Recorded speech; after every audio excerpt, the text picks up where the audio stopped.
It's the Super Nintendo Entertainment System's 25th anniversary. Well, actually, September 9th is the console's birthday. Or maybe it was August 23rd, depending on who you believe. Regardless of the date, the Super NES came out 25 years ago and changed gaming forever.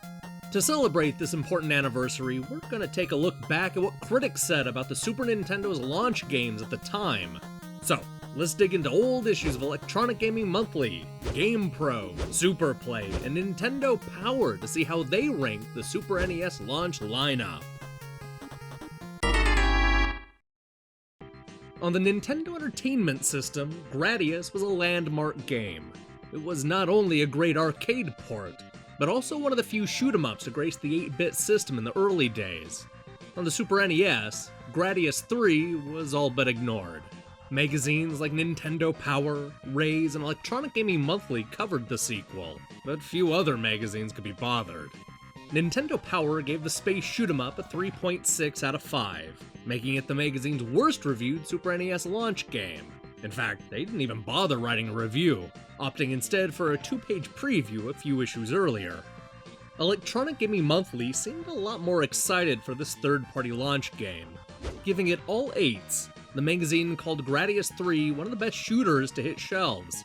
Unfortunately, they also complained that the flickering and slowdowns get in the way, something that plagued a number of games in the Super Nintendo's launch window.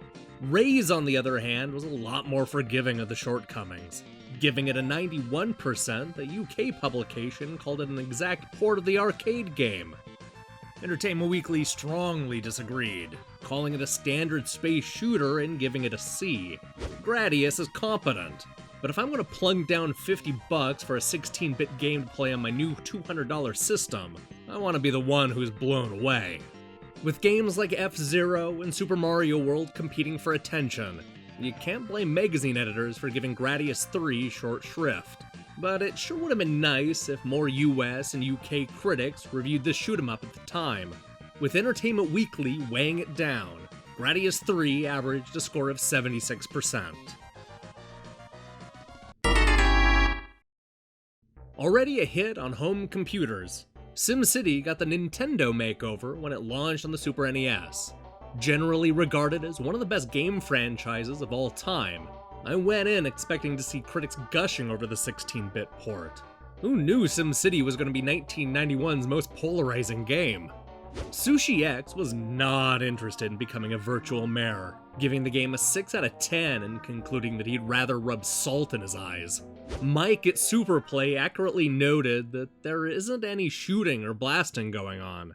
Not sure why he expected a fast-paced action game, but he ended up giving SimCity a 7 out of 10. On the other hand, the critics that loved it couldn't stop raving about the launch title. SimCity managed to surprise everybody by earning a 4.6 out of 5 from Nintendo Power, beating even Super Mario World and FZero. Computer and Video Games gave it a 93% and concluded that this is the best version of the lot. N-Force and Nintendo Magazine System also gave the game a 93%, calling it a truly classic cart. Despite a few naysayers, SimCity managed to earn an impressive average of 83% from 18 different critics. While the Super NES may have been the last 16-bit console to hit the market, it was the first to introduce gamers to Mode 7. To help show off a new world full of scaling and rotating sprites, Nintendo gave us Pilot Wings, a charming tech demo full of minigames inspired by the system's many new tricks. While none of the modes were especially deep, magazine critics were blown away by what the hardware was capable of. As you might expect, the reviews largely focused on the graphics and Mode 7 effects. The graphics on this high-flying airborne extravaganza are amazing, raves N-Force. It's like having an arcade machine in your own home. Superplay agreed, giving it a 92% and explaining it's got all the qualities to keep you playing, and looks good enough to convert just about anybody to SNESdom. GamePro also loved the game, giving it a 5 out of 5 and calling it breathtaking.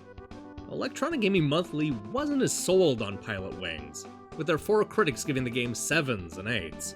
Yes, it looks good, and it does things no other home game has ever been able to do, starts Ed Semrad. but when it gets down to it, the actual game is rather thin. Believe it or not, Nintendo Power agreed, giving the game a 3.8 out of 5, much lower than most of their 16-bit lineup. While not everybody was blown away by this full-price tech demo, Pilotwings did manage to earn an average of 84%. That's a solid score, but I wonder what the same critics would have given it just a year or two later. Forget Pilotwings. I would argue that it was FZero that did the best job showing off the Super Nintendo's power.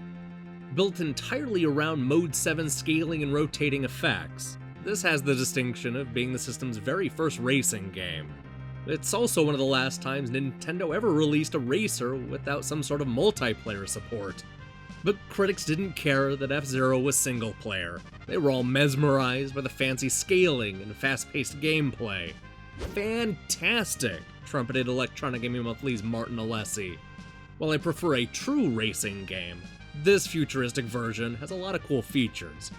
His colleagues agreed, giving the game 8s and 9s. This is not just another racing game, raves Sushi X. The hairpin turns and flying jumps are enough to make my head spin.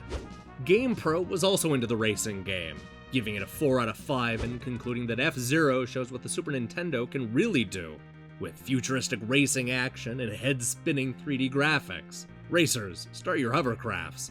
Nintendo Power also gave the game a 4 out of 5, noting the great graphics and sound. On the slightly higher end, we saw Nintendo Magazine System give FZero a 90%, Game Players offering up a staggering 95%, and Entertainment Weekly giving it an A-. Critics were impressed with what Nintendo was able to do, even the guy at EGM who preferred real racing games. I've got news for you, Martin. FZero is a real racing game. Quick, name me a realistic Super NES racing game that's better than FZero. Don't worry, I'll give you a few minutes to think. Vic Viper, Captain Falcon, and the mayor from SimCity put up a good fight, but everybody knew that Super Mario World would come up on top. This was not just the best reviewed game of the Super Nintendo's launch, but also one of the most reviewed. Pretty much every magazine wanted to chime in, and for good reason. Of the 5 games we've talked about on this list, this Miyamoto classic is the one we keep going back to. Nintendo Magazine System realized that they had something special on their hands, concluding that it's probably the best video game in the world. They gave it a 98%, the highest score given to any Super NES game. Computer and Video Games was also ready to throw out an uncharacteristically high score, giving Super Mario World a 96% and claiming that it's even better than Super Mario Bros. 3. Electronic Gaming Monthly was also ready to heap praise on the game, though some of the editors complained that it didn't break any new ground. While Super Mario World may not be the ideal cart to show off all the fancy things the Super NES can do, Steve begins, it is a solid continuation of the Mario series. Martin Alessi was a little bit more convinced of Nintendo's greatness, arguing that he would take 96 levels of Mario over 20 levels of Sonic any day. For what it's worth, Electronic Gaming Monthly ultimately gave Sonic the Hedgehog their Game of the Year prize, but that's neither here nor there. However, there was one magazine that seemed a little let down by Mario's first 16-bit adventure. Entertainment Weekly gave the game a B, complaining that Nintendo is beating a dead Koopa. They were unimpressed with the visuals and gameplay, including that the game amounts to little more than advertising. Besides the cold bucket of water Entertainment Weekly poured on Super Mario World, we see that most critics loved the game. In fact, EW is the only place you'd find a score lower than a 9 out of 10, with most magazines giving it near-perfect scores. Super Mario World manages an average of 91%, easily edging out all of the Super Nintendo's other launch games.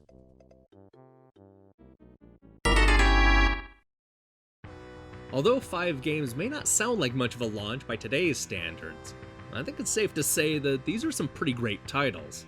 In fact, with the lowest score at 76%, the highest at 91%, I might argue this is one of the best launch lineups we've ever seen. On average, these 5 Super NES games score an impressive 85%. That's significantly better than the Sega Genesis, which launched with Altered Beast and Last Battle. So here's to the Super Nintendo's 25th birthday, no matter which day you celebrate it on. Hey, thanks for watching us count down the Super Nintendo's launch games. Originally, I intended to include all the launch window games, but it turns out there were a bunch of Super NES games released between August and December.